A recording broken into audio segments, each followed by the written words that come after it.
Right here tonight, new information on immigration raids unfolding in Los Angeles today amid calls from local officials for the raid to stop and the ongoing protests that began nearly a week ago. And today, the state of California is going to federal court to attempt to block military deployments to LA. ABC's Jacqueline Lee is in Los Angeles with the story.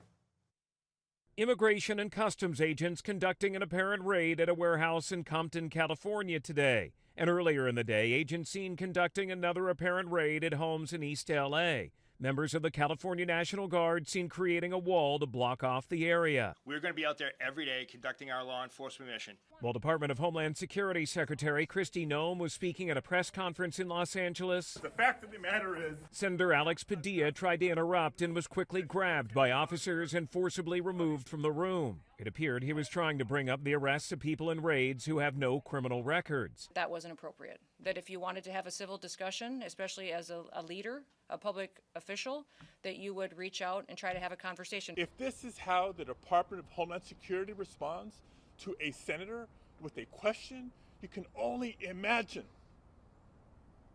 what they're doing to farm workers, to cooks, to day laborers. The presence of the troops in California is part of a federal hearing today. California Governor Gavin Newsom filing a motion against the Trump administration for deploying 4,000 National Guard troops and 700 Marines to the region. We argue that the president is engaged in an unlawful power grab, that he's trying to exercise authority that he doesn't have. The president saying today he had no choice but to bring in the Guard, saying he warned Governor Newsom to take action. And I told him, I said, you have to get your ass in gear because you're going to have a problem there.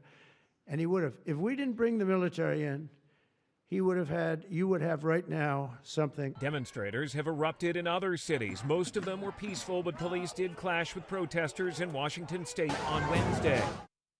The LAPD is saying it's made almost 500 arrests since last Saturday. An overnight curfew has lessened the violence. Alex Stone, ABC News in downtown LA.